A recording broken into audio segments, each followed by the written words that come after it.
Ayman Khan here for Seconds Out with Eddie Hearn. No flubs this time in the intro, but potentially a flub in negotiations with Dillian Whyte. What's the situation with that? He says he's happy to accept the offer now. Yeah, I mean, when he said we never went back to them, we made them an offer and they came back. I think the exact words were it's unacceptably low and nowhere near what they'd be looking for the fight. So we didn't really go back to them on that. I went back to AJ, told him, and they said, okay, let's look at someone else.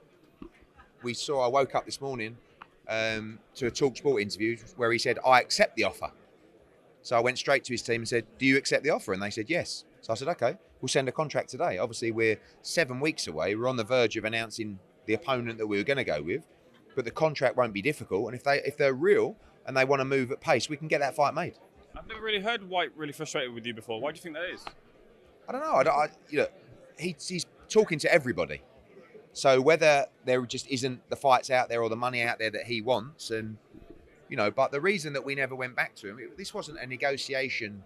He says, I know how Eddie Hearn negotiates. He starts low. No, this was the number to make the fight work. And I just said to him, this is the offer. And when someone says it's unacceptably low and basically miles away from what they want, that's not them coming back and say, well, actually, we would like 25% more or 30% more. It's just like, okay, look, that's not. And I've dealt. Dillian talks about he's dealt with me. I've dealt with Dillian's team, and I love them. But wow! And when I saw that email, I just thought there is no chance of this fight happening. So we moved on. But if they're real, we can make it happen. Who's the front runner then, Dillian Whyte or the? Yeah, I'm not telling you again because we have 2 contracts out with other fighters at the moment to make on August the 12th, and I don't want to jeopardise those fights. I respect that. Canelo Alvarez decided to sign with PBC. How big of a void does that fill with his own, and how do you intend to fill it? Well, with the huge budget that's left behind. Obviously, they were paying him a massive amount of money per fight, and now we have the opportunity to add multiple fights to the schedule to replace that. DAZN, I'm sure, will want to be aggressive for subscribers and for the schedule. Not every Canelo Alvarez fight works for DAZN, it works for Matchroom.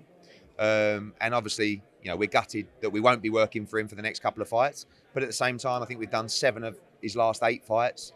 We've got loads of fights for him in the future, but we wasn't able to make him an offer or give him a fight this time around. He's got to make his move, and I think it's the right move for him. What's DAZN's reaction to quote-unquote losing him? They've known for a while. Obviously we've known because we haven't made him an offer and we don't have a fight for him, he's going to go somewhere. And this is the one I think makes sense for him. I don't know how long it is. I don't know if it's Benavidez, if it's Charlo, but Saul's always been with us because we've had the fights for him and because we get on well. But I can't expect Saul to stay with us because he likes us, but we don't have the fights. It just would be madness. So again, I think it's the right move. And now I'm excited to look at that budget and see what big names and what big fights we can bring to the platform. Because as they said in the interview, we had a great 2022, and right now we're playing catch up to PBC. I don't like playing catch up. I want to win, and we're in June, so we got a chance to fill this back end of the schedule with some real monsters, and that's the plan. What's your expectation of those 3 fights that will land on PBC for Canelo to fight? Who do you think there will be, and do you think they match up to the fights that you put on with Canelo?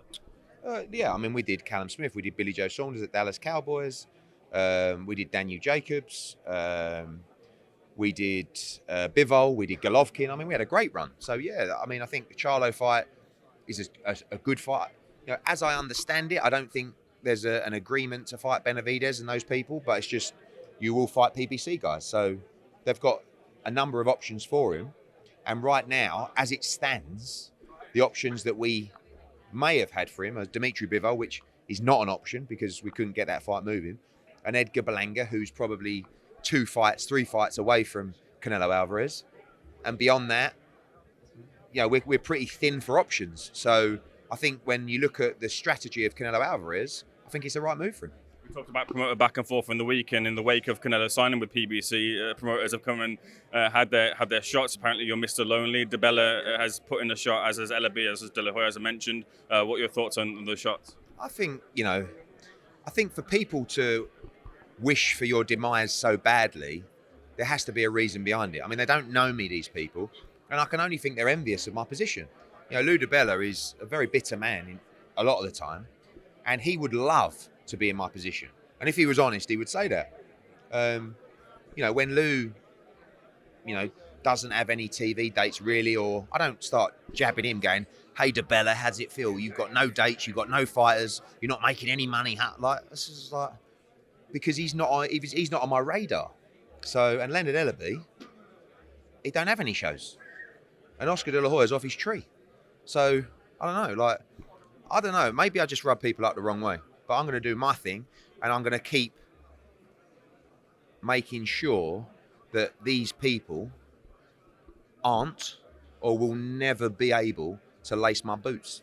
Final quick thing, Andy. What's the latest with Conor Benn and his UCAN situation, and then the Conor Benn and Eubank Jr. fight? Yeah, I think it's about, there's something scheduled. I think it's about 10 days' time. And if it goes the way we want it to go, you'll see Conor Benn fighting in the UK.